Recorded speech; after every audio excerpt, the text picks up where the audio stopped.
The partnership that we've made through River Road, Butyl Goodman has produced a product that we believe will come out really strong when it hits its 3-year anniversary this September.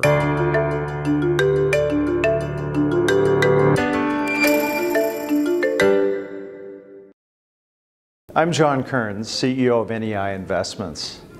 I was delighted to have recently hosted a number of our supporters at our due diligence conference in Chicago. I hope you enjoy the following highlights from that event.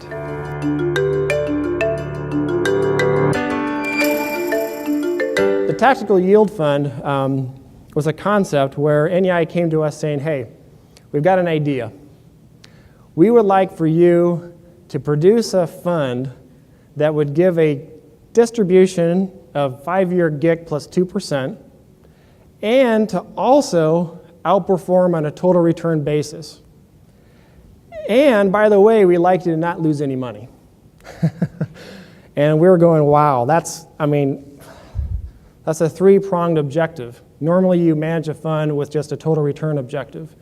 To have total return and a dividend objective, those two actually can complicate things because normally when you go higher in your payout, you do start to risk capital more and more. And when you start to risk capital, that can conflict with the total rate of return objective. You add on that the objective of not losing any money, it gets relatively challenging. But we're willing to take that on. And the partnership that we've made through River Road, Butyl Goodman has produced a product that we believe will come out really strong when it hits its 3-year anniversary this September. Our goal in this strategy is 5-year GIC plus 2% with a strong relative total return and to preserve capital. And that's what we've done.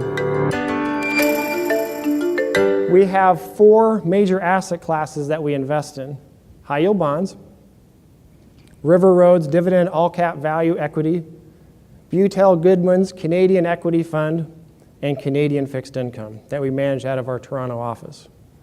We allocate among those 4 appropriately with the 3 objectives in mind that I mentioned.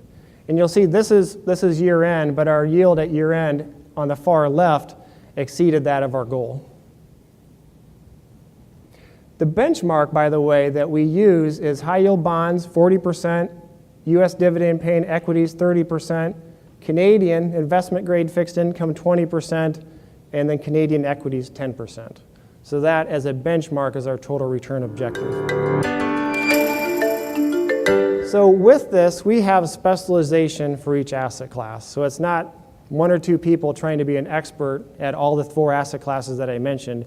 Each asset class is managed by a dedicated team. High yield, U.S. equity, Canadian equity, and Canadian fixed. And we've incorporated all of them in a collaborative effort in allocating to those asset classes appropriately.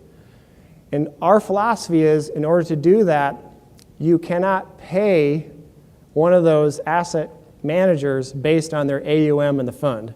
You have to pay them a percentage that's static. Because, and this is a really important point, if we decide not to have any in River Road because we believe that U.S. equities are overvalued, they should get paid to make that recommendation. Tom Forche should get paid to say, you know what, U.S. equities are overvalued, we should take that allocation down within tactical yield. By having the pay structure that we do, and it incentivizes them to maximize your results. In order to get our return objective, we've got 2 main ways of doing that. It's through our asset allocation, through the 4 asset classes that I mentioned, but it's also through security selection.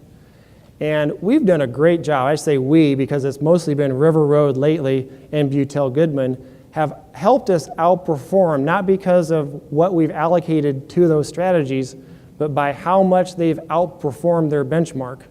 And they've done a terrific job of outperforming and generating that alpha.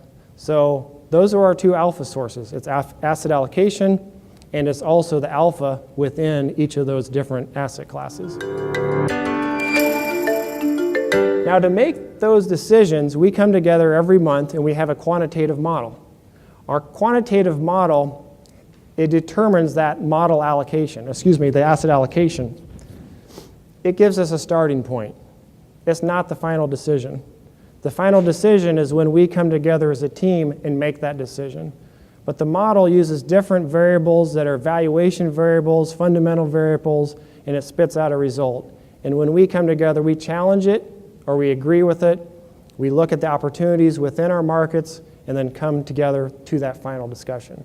So it's not just 4 asset managers coming together in a room deciding. There is a discipline that starts with that quantitative model as a suggestion on what our allocation should be.